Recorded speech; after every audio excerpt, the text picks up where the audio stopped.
Right. So, hello, my name's Paul Griffiths. I'm Director at Client Advocates. Joining me today is Rupesh Patel. Rupesh and I have known each other for years, way too long. We used to work together back in the agencies before Rupesh went to the dark side and joined client organisations. And Rupesh and I just thought we'd today chat about a dilemma that we're seeing kind of really highlighted as a result of COVID, but it's been going on for a long time, which is how can heads of insight really kind of elevate themselves and get their position more and their voice more clearly heard in client organizations.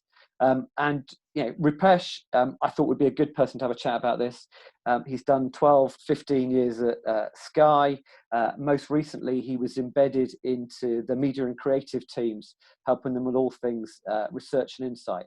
And he's also he writes a blog called Insight Bumble. So he's a guy I thought, if anyone's going to know how to fix this problem, it's going to be Rupesh.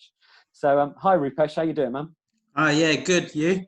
Yeah, no, I'm good, man. I'm good. So, look, we'll crack on. So the thing we wanted to talk about today, and we thought we'd share about, was why do you think it is that heads of insight are having to fight for budget when media or creative teams and departments don't kind of have that same issue?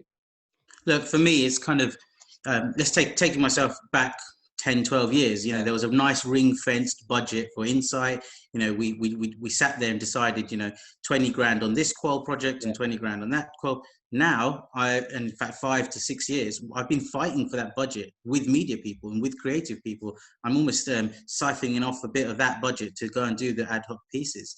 And that to me is sad because, it's probably a reflection of how we in the insight world have probably been devalued. And we haven't done enough to really elevate insights within our organizations. Otherwise, we wouldn't be fighting for that budget with.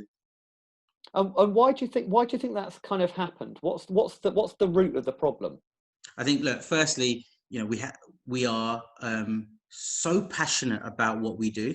We put our heads down in getting the right methodologies and the right research out there.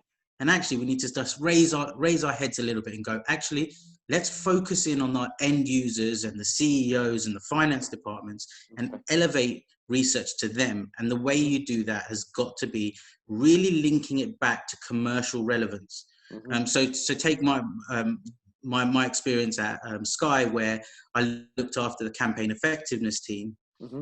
That team evaluated all the campaigns that went out. And we had to really work hard to say, okay, if the market research says this is the awareness of the campaign, how do we really feed that into the media teams and really understand what the financial impact of that is and what the excess share of voice might be, for example. So we really have to make that link from this awareness score or this likability score into, well, what does that mean to media spend or creative budget? Okay, so it's that commercial relevance, and my observation is that it's not that research and insight doesn't have commercial relevance. It absolutely does. It's that when it gets back into an organization, it quite often kind of gets stuck and it stays as a research and insight issue rather than it being a commercially relevant issue. And it's, to your point, it's about that communication and that stakeholder management. Cool, excellent. So what do you think heads of insight can do to kind of make that stuff commercially more relevant? Is there anything you from your experience, what works really well? I think now's a really key point in time where we really have to change our mindset here. We really have to be fearless and work with our partners and work with our agencies to really have a conversation further up with our end users and with our CEOs, CMOs and CPOs and start saying, what is it that we can proactively do with business questions and start to provide those solutions. We need to move away from being that reactive industry that we have become to being really proactive. And it's all very well being proactive and coming up with ideas, but if those ideas don't actually mean something and mean change and is engaging to a CMO. So where is the world where we go straight to the CMO and say, look, there's no one in your organization that speaks to as many customers as we do. Yeah, and some of my agencies probably speak to thousands. Imagine an email from an agency going to my CMO that says, we have spoken to 70,000 of your consumers in the last 12 months. Can we have a meeting? A customer-centric CMO is going to have a meeting with you. Okay. At that point, you can explain your ideas and your thoughts and off the back of it, come up with a proactive project. And that continual conversation with end users is, for me, really, really important, and building that relationship with end users. And us client-siders need to be brave and allow the agencies to do that. But I mean, and it's funny, is that, having sat on both sides of the fence, as an agency director, I would have loved that opportunity to engage directly with with the CMO or whatever else. But I can remember a number of, certainly my clients would have been, I think, probably quite nervous about that. Now, whether that's because it was me or because actually, they're just nervous of agencies generally. But how do you, if you're an agency, how can you help a head of insight to really kind of break through that and get that permission to talk to the CMO?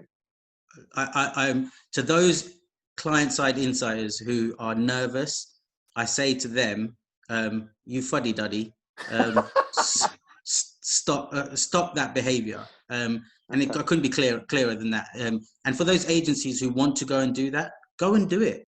And take the advice of the client-sider like me, and I can give you feedback and some support on your ideas. Go for it. And if those client-siders are listening to this and curling their toes and crunching their teeth, to them, all I can say is snap out of it, because it's not going to help you. Because you can elevate a conversation with the CMO, the agency cannot elevate a conversation with the CMO, and it all comes down with more revenue for our industry and better use of our data. Brilliant. I wish, it's I've always liked working with you, Rupesh, but I wish you'd been a client. I'd have loved that opportunity. Look, mate, that's brilliant. Thank you so much for your time today. I've really enjoyed hearing you, and I think that's a really powerful message to put out to the industry. Agencies and clients, you can work together and actually, but it'd be a win-win for everyone. So thank you so much for that. I really appreciate it, man. Really good talking to you. Cheers, dude. Take care. Bye.